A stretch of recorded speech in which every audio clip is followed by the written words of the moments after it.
Hi. Fortunately, we didn't collaborate on this, but Woody Saunders has already just made my strongest points, and so I will.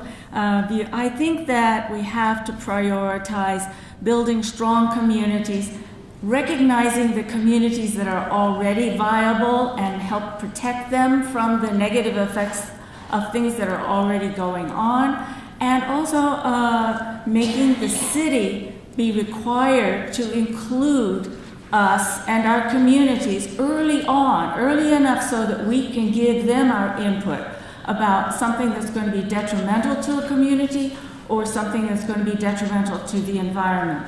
As I said, I got into this primarily because in my courses on sociology of health and illness, I have consistently emphasized the importance of dealing with the issue of inequality. Inequality, not poverty, inequality is the greatest cause of ill health and premature death in this country.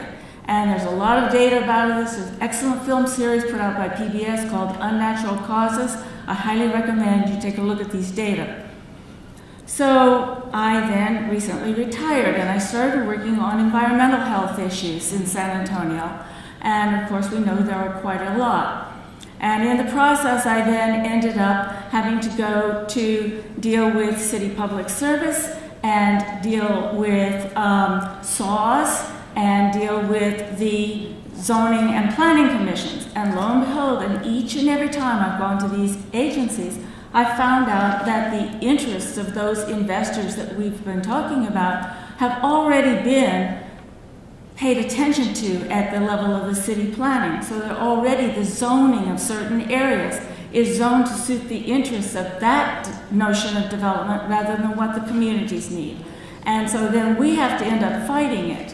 And we end up fighting it at a stage at which is too late to change some of these things.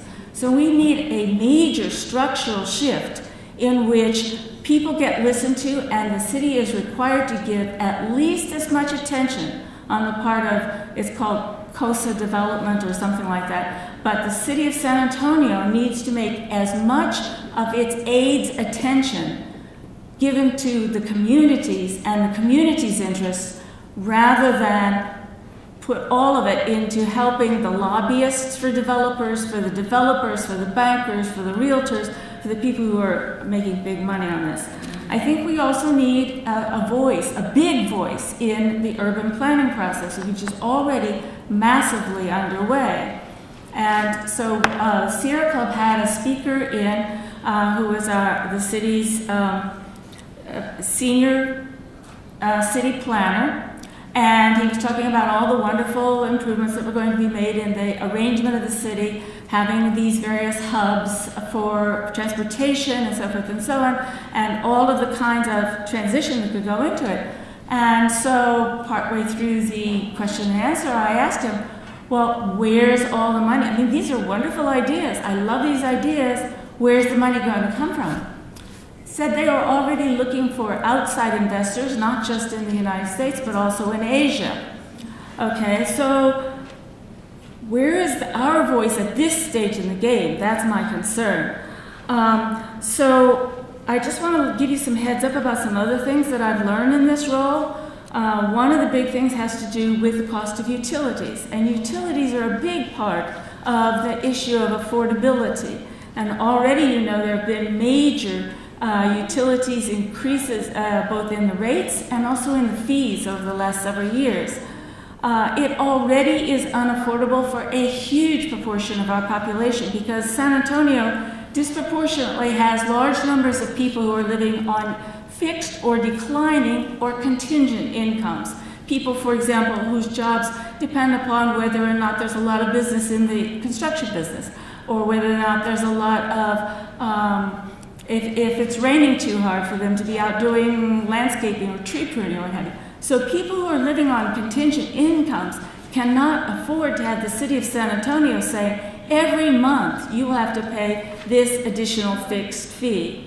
Just recently, we have successfully gotten the city of San Antonio, I must say Mayor Castro was important on this and also the city council, but basically, the developers and the realtors wanted to create basically a subsidy from the ratepayers of our utilities to the developers. And they agreed that the city of San Antonio agreed with us that they should not do that. They shouldn't allow the ratepayers to subsidize the developers.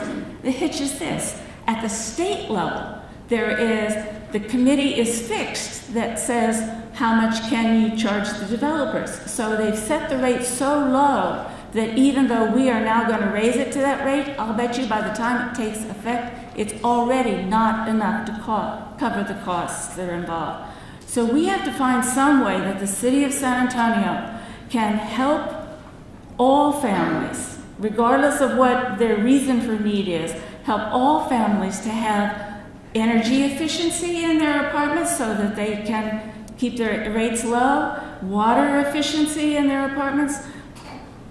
For houses, they need to be able to get access to the kinds of energy conserving improvements in their homes, and a lot of the homes didn't qualify for that. CPS is going to add more money to the funds and have more, but if you own a house and it isn't in good enough condition for them to make it worth making your energy more efficient, then how are you going to end up doing any of this? You can't afford to put on a new roof, insulation, and, well, they provide the insulation if you are eligible. If you have to put in a whole new electrical system, if you have to put in an improved foundation, how are you going to get that? I think it can be done if the costs are passed on to the people who benefit from the changes that are being made. So I think that we just really need to work really hard to include the utilities, the fees, the development process, the planning process. All of these things have to be part of what we're talking about as we talk about how can we protect people from the bad effects of what's going on.